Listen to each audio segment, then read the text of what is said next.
रात गहरी थी। ठंडी हवा खिड़कियों से सरसराती हुई कमरे में दाखिल हो रही थी। दीवार पर टंगी घड़ी टिक टिक कर रही थी और कमरे में बस एक बूढ़ी औरत की धीमी सांसों की आवाज थी।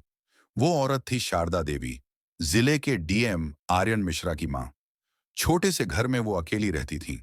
सफेद साड़ी में लिपटी, बालों में हल्की सफेदी, चेहरे पर सादगी और आंखों में एक अजीब सुकून। उनके बेटे आर्यन ने कितनी बार कहा था, मां, आपके लिए मैं सरकारी बंगला ले जाऊं? पर शारदा देवी हर बार मुस्कुराकर कहती, बेटा, मैं वहीं रहूंगी जहां तेरे पिता की यादें हैं। वो पुराना मोहल्ला, जहां हर कोई एक दूसरे का हाल पूछता था, जहां बच्चे उन्हें दादी कहकर पुकारते थे। वो अपने आंगन में तुलसी को पानी देती, भजन गुनगुनाती और हर शाम आर्यन की फोटो देखकर कहती, भगवान मेरे बेटे को ईमानदार बनाए रखना।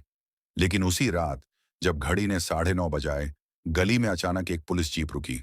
4 वर्दीधारी उतरे, चेहरे पर सख्ती, हाथों में लाठी। सामने के घर पर रेड डालनी थी, शराब तस्करी का केस था। पर शायद किस्मत को कुछ और ही मंजूर था। गलती से जीप रुक गई शारदा देवी के घर के सामने। एक जवान ने कहा, यही है वो घर, चलो अंदर।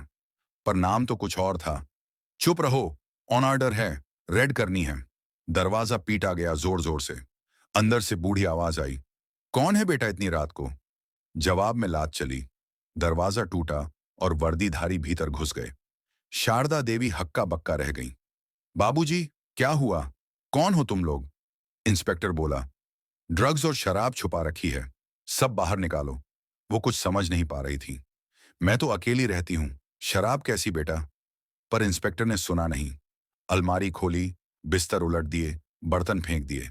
एक जवान ने गलती से भगवान की मूर्ति गिरा दी, मिट्टी में बिखर गई। शारदा देवी दौड़ी, मूर्ति को उठाने लगी। मत गिराओ बेटा, ये मेरे ठाकुर जी हैं। पर इंस्पेक्टर झल्ला गया, ड्रामा बंद करो। और उसने लाठी उठा ली। लाठी हवा में घूमी और अगले ही पल धड़ाम की आवाज आई। शारदा देवी जमीन पर गिर चुकी थी। उनके होंठ कांप रहे थे, आंखों से आंसू बह रहे थे। बस इतना कहा, बेटा, भगवान देख रहा है। कमरे में सन्नाटा छा गया। पुलिस वालों ने चारों ओर देखा, कुछ नहीं मिला।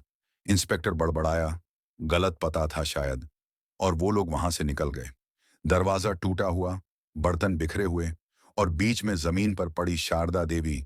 धीरे धीरे उनकी सांसें हल्की पड़ने लगी। अगली सुबह मोहल्ले के बच्चों ने देखा कि दादी जमीन पर हैं। वो चिल्लाए, अरे किसी को बुलाओ, दादी बेहोश हैं। पड़ोसी आए, पानी डाला, लेकिन कोई जवाब नहीं मिला। उन्हें एम्बुलेंस में डालकर अस्पताल ले जाया गया। दूसरी तरफ उसी वक्त डीएम ऑफिस में आर्यन मिश्रा एक मीटिंग में था। किसी अफसर ने अखबार की कॉपी उसके सामने रखी। सर, ये देखिए, आपके एरिया की खबर है। आर्यन ने देखा, पुलिस की रेड में घायल बुजुर्ग महिला। कोई रिश्ता नहीं, बस इंसानियत का सवाल। वो लाइन पढ़कर जैसे उसकी आंखें अटक गईं। फोटो में वही चेहरा था, उसकी मां शारदा देवी। वो कुर्सी से उछल पड़ा, ये ये मेरी मां है। पूरा ऑफिस सन्न रह गया। उसने किसी की नहीं सुनी, सीधे गाड़ी में बैठा और अस्पताल की ओर निकल गया। अस्पताल के गलियारे में डॉक्टर, नर्सें दौड़ रही थीं। आर्यन ने किसी तरह रास्ता बनाया और वार्ड में पहुंचा। मां बेहोश पड़ी थी, सिर पर पट्टी, गाल पर नीला निशान। उसके हाथ कांपने लगे। वो मां के पास झुका, मां, आंखें खोलो ना, मैं हूं आर्यन। धीरे धीरे उनकी उंगलियां हिलीं। आवाज आई, बेटा, तू ठीक है ना? आर्यन के गले में जैसे शब्द अटक गए। मां, आपको किसने मारा? कौन थे वो? शारदा देवी ने बस इतना कहा, बेटा गुस्सा मत करना, वो भी किसी के बेटे होंगे। उस पल आर्यन की आंखों में आंसू नहीं, आग थी। लेकिन उसके दिल में मां की बात गूंज रही थी, वो भी किसी के बेटे होंगे। उस रात जब आर्यन अस्पताल के बाहर अकेला बैठा था, बारिश हो रही थी। हर बूंद जैसे उसे कुछ कह रही थी, अगर तू सच में डीएम है तो आज इंसाफ को इंसानियत से मिलवा। वो उठा, आंखें पोंछीं और बोला, अब वक्त आ गया है कि कानून सिर्फ सजा न दे, बल्कि सिखाए कि दर्द क्या होता है। उसे नहीं पता था कि अगले कुछ दिन उसके जीवन के सबसे कठिन, सबसे भावनात्मक और सबसे ऐतिहासिक दिन बनने वाले हैं। रात के 12 बज चुके थे। डीएम अवनीश त्रिपाठी अपने ऑफिस में अकेले बैठे फाइलें देख रहे थे। बाहर सन्नाटा था, बस कमरे के कोने में रखी घड़ी की टिक टिक गूंज रही थी। उन्हें अब भी यकीन नहीं हो रहा था कि आज सुबह जो हुआ वो हकीकत था। सुबह जब उनकी मां सुशीला देवी सब्जी लेने बाजार गई थी, तो गलती से वहां पुलिस की एक टीम किसी अपराधी की तलाश में पहुंची। भगदड़ मची और उसी अफरा तफरी में एक कांस्टेबल ने उनकी मां को धक्का दे दिया। वो गिर पड़ी। लोग चिल्लाए, अरे बुजुर्ग हैं, संभालो इन्हें। लेकिन पुलिस वैन आगे बढ़ गई। किसी ने ध्यान नहीं दिया। अवनीश को जब फोन आया, वो पहले तो चुप रह गए, फिर बोले, मेरी मां को पुलिस ने धक्का दिया। उनकी आवाज में कंपन था, पर चेहरा सख्त। वो सीधे अस्पताल पहुंचे। उनकी मां बेहोश थी, सिर पर चोट थी, हाथ कांप रहा था। डॉक्टर ने कहा, अब हालत ठीक है, लेकिन उम्र ज्यादा है, ध्यान रखना होगा।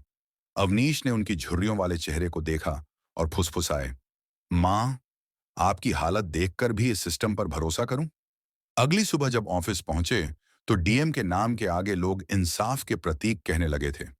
पर उस दिन अवनीश ने खुद से एक वादा किया, अब किसी निर्दोष पर पुलिस का हाथ नहीं उठेगा। उन्होंने तुरंत आदेश दिया कि शहर की हर थाने में कैमरे लगें, हर गिरफ्तारी की वीडियो रिकॉर्डिंग अनिवार्य हो। कुछ अफसरों ने कहा, सर, इससे हमारा काम धीमा पड़ जाएगा। उन्होंने जवाब दिया, काम नहीं, गलतियां धीमी पड़ेंगी। 3 दिन बाद एक केस आया। एक गरीब रिक्शे वाले को पुलिस ने संदिग्ध समझकर पीटा था। जब वो थाने पहुंचा, उसकी आंख सूजी हुई थी। अवनीश ने खुद जांच की। सीसीटीवी में साफ दिखा, वही इंस्पेक्टर जिसने उनकी मां को धक्का दिया था, वही इस केस में भी शामिल था। उस रात अवनीश देर तक जागते रहे।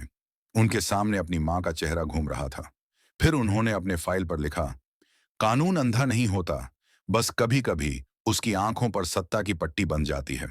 उन्होंने उस इंस्पेक्टर को सस्पेंड करने का आदेश दे दिया और अगले ही दिन उन्होंने जनता से मुलाकात के लिए दरवाजे खोल दिए। शहर के लोग अब डरते नहीं थे। एक बूढ़ी औरत रोती हुई आई, बेटा, पुलिस वालों ने मेरे बेटे को झूठे केस में फंसा दिया। अवनीश ने कहा, अब कोई मां नहीं रोएगी। वो खड़े हुए और बाहर जाकर पूरे मीडिया के सामने बोले, अगर मेरी मां को इंसाफ मिल गया, तो अब किसी की मां को इंतजार नहीं करना पड़ेगा। कुछ हफ्ते बाद वही कांस्टेबल उनके पास आया।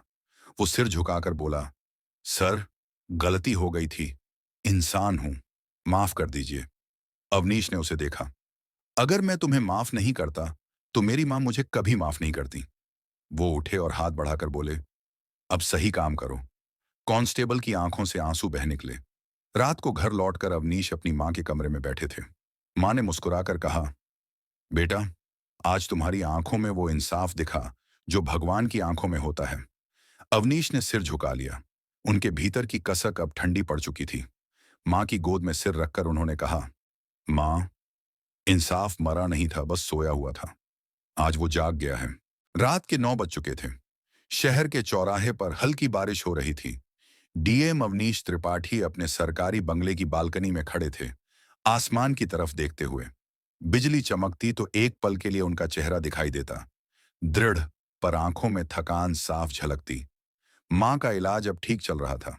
वो घर पर थीं, मगर अवनीश जानते थे, उनके अंदर की चोट किसी पट्टी से नहीं भर सकती थी।